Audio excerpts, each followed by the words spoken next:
एक गांव में एक चुगलखोर रहता था। एक की बात दूसरे से कहना और सबकी चुगली खाना उसकी आदत थी और बेहद कोशिश के बावजूद वो अपनी इस आदत को ना छोड़ सका था।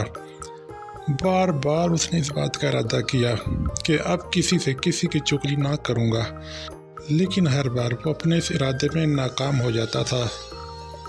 अपनी इन यादों की वजह से वो अपनी नौकरी से भी निकाला गया। कुछ दिन तो वो अपनी जमा पूंजी पर गुजारा करता रहा, लेकिन वक्त गुजरने के साथ साथ जब वो ख़त्म होने लगी तो वो बहुत परेशान हो गया।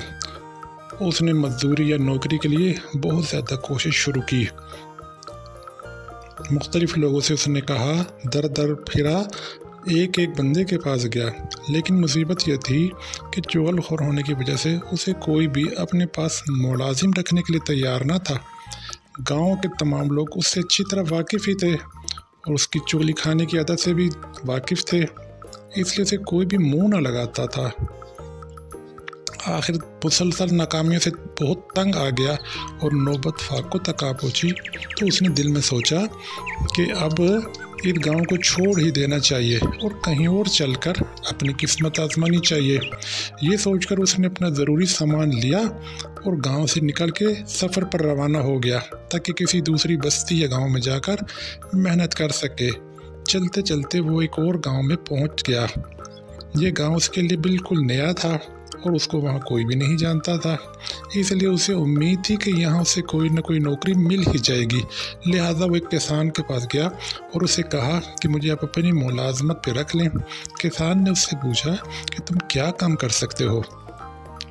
चुगलखोर ने जवाब दिया, मुझे खेती बाड़ी का सारा काम आता है, ये काम मैं अच्छी तरह कर सकता हूँ। इत्तेफाक की बात कि उस किसान को भी एक आदमी की ज़रूरत थी। उसने सोचा कि चलो इसे ही मुलाजिम रख लेता हूँ, ये भी ज़रूरतमंद है और मेरा काम भी आसान हो जाएगा। ये सोचकर उसने चुगलखोर से पूछा कि अगर मैं तुम्हें अपने पास मुलाजिम रख लूँ तो तुम क्या तनख्वाह लोगे। इस पर चुगलखोर ने बड़े इत्मीनान से जवाब दिया, कुछ भी नहीं, मेरी तो कोई तनख्वाह ही नहीं है। किसान को ये सुनकर बहुत हैरत हुई कि ये काम तो करेगा लेकिन तनख्वाह नहीं लेगा, भले ये कैसे मुमकिन है। उसने हैरान होकर पूछा कि फिर ये कैसे होगा।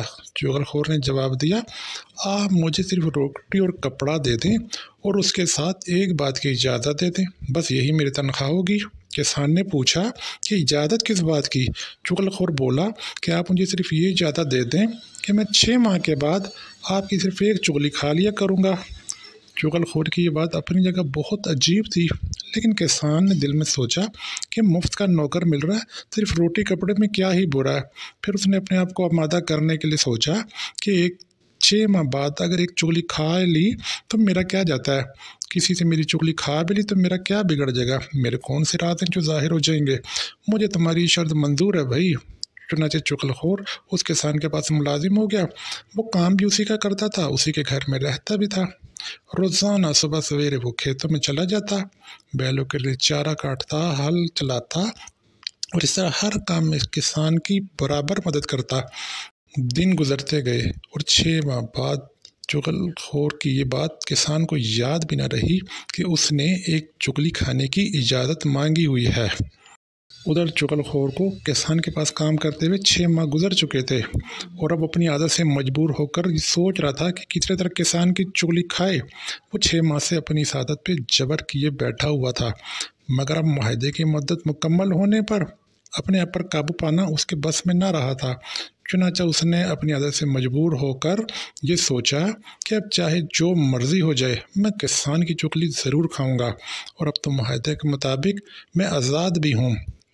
चुनाचे एक रोज़ किसान जब अपने खेतों में गया हुआ था और घर में उसकी बीवी अकेली थी, तो ये देखकर चुगलखोर किसान की बीवी के पास पहुंच गया और बहुत हमदर्द बन के कहने लगा, अगर तुम बुरा न मानो तो मैं तुम्हें एक बात कहना चाहता हूँ।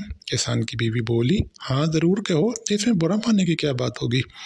चुगलखोर और भी हमदर्दी जताते हुए बोला, इसमें तुम्हारा ही भला है। ये सुनकर किसान की बीवी को कुछ शक हुआ। उन्हें दिल में सोचा, हो न हो कोई ख़ास बात ही है। ये ख्याल करके वो कहने लगी, फिर तो ज़रूर कहो, क्या बात है। जवाब में चुगलखोर बड़े राजदाराना अंदाज में बोला, दरअसल किसान कोढ़ी हो गया है और उसने अपनी ये बीमारी तुमसे अब तक छुपा रखी है। किसान की बीवी ने हैरत से पूछा, कोढ़ी कब हुआ? ये बात उसके लिए बहुत हैरत अंगेज थी। चुगलखोर ने जब अपना तीर निशाने पर बैठा देखा तो बोला, अगर तुम्हें यकीन आए तो आजमा के देख लो। अब तो किसान की बीवी को और भी यकीन होने लगा। उसे दिल में शक होने लगा कि शायद ये ठीक ही कह रहा हो, भला इसे मुझसे झूठ बोलने की क्या ज़रूरत होगी। उसने जल्दी से पूछा, लेकिन मैं कैसे आजमाऊं? चुगलखोर ने फ़ौरन जवाब दिया, इसमें क्या मुश्किल है। चुगलखोर ने उसे समझाते हुए कहा कि जो आदमी कोढ़ी हो जाए उसका जिस्म नमकीन हो जाता है। अगर तुम ये जानना चाहती हो कि किसान कोढ़ी हो गया है या नहीं, तो किसान के जिस्म को ज़बान से चाट कर देख सकती हो। किसान की बीवी को चुगलखोर की ये तजवीज़ बहुत पसंद आई।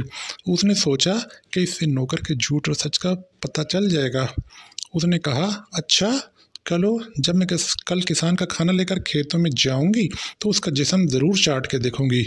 चुगलखोर किसान की बीवी से ये बातें करके सीधा खेतों की जानिब चल पड़ा, जहाँ किसान पहले ही से अपने काम काज में मसरूफ़ था। दरअसल फसल उन दिनों पक चुकी थी, इसी वजह से किसान 2 दिनों से अपने घर न जा सका था। उसे रात को भी खेत में ही रहना पड़ता था। चुगलखोर किसान के पास पहुंचा और उससे बड़ी राजदारी से कहने लगा, तुम इधर खेतों में काम कर रहे हो और उधर तुम्हारी बीवी पागल हो गई है। किसान बहुत हैरान हुआ। उसने हैरत से पूछा, ये तुम क्या कह रहे हो? चुगलखोर ने उसे यकीन दिलाते हुए कहा, मैं सच कह रहा हूँ, वो तो पागलपन में आदमियों को काटते फिर रही है। किसान सारा काम छोड़कर सोचने लग गया, अगर नौकर ठीक ही कह रहा होगा, भला उसे किसी किस्म का झूठ बोलने की क्या ज़रूरत है। हो सकता है कि मेरी बीवी वाकई पागल हो गई हो। चुगलखोर ने जब किसान को इस तरह हैरत में मुब्तला देखा तो बोला, अगर तुम्हें मेरी बात पे यकीन नहीं तो कल जब वो दोपहर को खाना लेकर आए तो उस वक्त देख लेना। इस पर किसान ने कहा, हाँ ये ठीक रहेगा। आज रात तो मुझे खेतों में ही रहेगा आज रात तो मुझे खेतों में ही रहना पड़ेगा। कल जब वो खाना लेकर आएगी तो मैं देख लूँगा। चुगलखोर ने जब ये जान लिया कि किसान उसकी बातों में आ गया तो वहाँ से चला आया और किसान के सालों के पास पहुँच गया। वहाँ जाकर उसने उनसे कहा, तुम लोग यहाँ मज़े कर रहे हो और वहाँ तुम्हारा बहनोई तुम्हारी बहन पे इतना ज़्यादा तशद्दुद कर रहा है, वो उसे इस ज़ालिमाना तरीके से मारता है कि मैं बयान नहीं कर सकता। किसान के सालों ने जब चुगलखोर की ये बात सुनी तो बहुत परेशान हुए, लेकिन उन्होंने उसे कहा, लेकिन हमारी बहन ने तो हमें कभी नहीं बताया। इस पे चुगलखोर ने कहा, वो बेचारी शर्म के मारे तुम्हें कुछ नहीं बताती, वरना उसे तो किसान इस बुरी तरह से मारता पीटता है कि वो हलकान हो जाती है, खेतों में सबके सामने उसकी बेइज्जती करता है। लेकिन हम तुम्हारी बात पे कैसे यकीन करें? उसके सालों ने पूछा। इस पर चुगलखोर ने कहा, अगर तुम लोग ये समझ रहे हो कि मैं झूठ बोल रहा हूँ तो कल दोपहर को जब तुम्हारी बहन खाना लेकर खेतों में जाएगी उस वक्त तुम खुद अपनी आंखों से देख लेना किसान उसे किस तरह मारता पीटता है। किसान के साले ये बात सुनकर गुस्से में आ गए। उन्हें अपनी बहन की बेइज्जती का सुनकर बहुत अफसोस हुआ। अच्छा, कल हम सब ये छुप कर खेत में अपनी आंखों से देखेंगे। चुगलखोर वहाँ से रुखसत होकर सीधा किसान के भाइयों के पास गया। चुगलखोर ये सब कहकर वहाँ से किसान के भाइयों के पास गया और उनसे जाकर कहा, बड़े अफसोस की बात है, तुम सब एक ही माँ के बेटे हो और अपने भाई की मदद नहीं कर सकते। किसान के भाइयों ने बड़ी हैरत से पूछा, क्यों, क्या हुआ, तुम क्या कह रहे हो, किसकी मदद नहीं करते हम? इस पर चुगलखोर ने रोने वाला मुंह बनाकर कहा, तुम्हारा भाई सख्त मुसीबत में गिरफ्तार है, उसके साले हर चौथे रोज आकर उसे मारते पीटते हैं और एक तुम हो कि उसकी खबर तक नहीं लेते। किसान के भाई ये सुनकर परेशान हो गए और कहने लगे, लेकिन हमारे भाई ने तो कभी नहीं बताया। चुगलखोर बोला, वो तुमसे क्या कहे, बेचारा अपनी शराफत की वजह से कुछ नहीं कहता और खामोशी से अपनी बेइज्जती बर्दाश्त करता रहता है। जवाब में उसके भाई कहने लगे, हमें तो तुम्हारी बात पे यकीन नहीं। ये सुनकर चुगलखोर ने कहा, अगर तुम लोगों को मेरी बात पे यकीन नहीं तो कल दोपहर को आकर देख अपनी आंखों से आकर देख लेना कि किस तरह किसान के साले उसे मारते हैं। किसान के भाई भी तैश में आ गए। उन्होंने कहा, अच्छा, कल हम देख लेंगे कि वो हमारे भाई को किस तरह हाथ लगाते हैं, हम अभी मरे नहीं हैं। इस तरह चुगलखोर सब लोगों से ये बातें करके वापस आ गया। और अपने काम काज में इस तरह मसरूफ़ हो गया कि किसी को कानो कान इस सारे मामले की खबर ही ना हुई कि वो कहाँ गया था और क्या करके आया।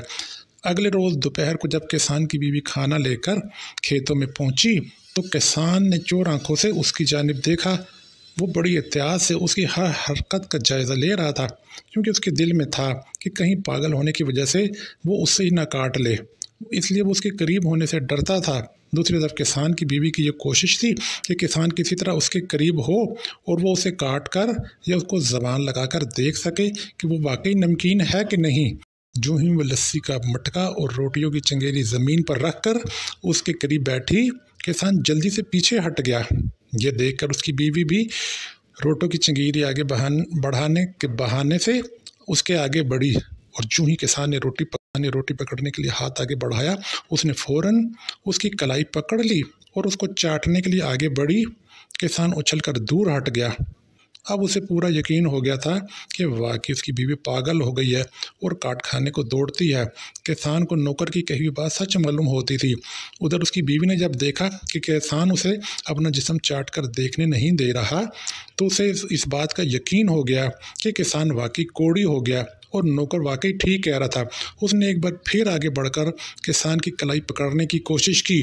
यह देखकर किसान ने आओ देखा न ताओ और पाँव से जूता उतार के वहीं बीवी की ठुकाई शुरू कर दी। जो ही उसने बीवी पर तशद्दुद शुरू किया, करीबी खेत में मौजूद उसके साले बाहर आ गए और वाकई नौकर ठीक कह रहा था ये कहकर वो सब के सब ललकारते हुए किसान के ऊपर टूट पड़े और कहने लगे, आज देखते हैं कि तुम हमारी बहन पर कैसे मारते हो। उनका आगे बढ़ना ही था कि दूसरे खेत में मौजूद किसान के भाइयों ने जब ये देखा कि वाकई नौकर ने हमें सही इतला दी थी, तो उन्होंने जवाब में किसान के सालों को ललकारा, आज देखते हैं तुम हमारे भाई को किस तरह मारते हो। और उसके बाद वो सब एक दूसरे पर टूट पड़े। वो लाठियां चली कि सब खून में नहा गए। आखिर इर्द गिर्द के खेतों में काम करने वाले दूसरे लोग भागते हुए आए और उन्होंने बीच बचाव कराकर एक दूसरे से अलग किया। फिर जब उन सब का गुस्सा कदरे कम हुआ तो उनसे लोगों ने पूछा कि तुम लोग इस तरह क्यों लड़ रहे थे। इस पर सब ने अपनी अपनी बातें बताई कि यूं नौकर हमारे पास आया था और उसने ये बताया था। इस तरह जब सब अपनी बात बता चुके तो पता चला कि ये सब कुछ चुगलखोर का काम था। वो सारे के सारे मिलकर चुगलखोर की तलाश में निकल पड़े, लेकिन उस वक्त तक चुगलखोर वो गांव छोड़कर कहीं जा चुका था। कहते हैं वो दिन और आज का दिन चुगलखोर का कहीं पता न चल सका। यही वजह है कि आज भी कोई चुगलखोर ये नहीं मानता कि वो चुगलखोर है। दरअसल उसे इस बात का डर है कि अगर उसने ये बात तस्लीम कर ली कि वो चुगलखोर है तो किसान और उसके साले और उसके भाई उसे जिंदा नहीं छोड़ेंगे। इसीलिए हर चुगलखोर कहने पर नाराज़ हो जाता है।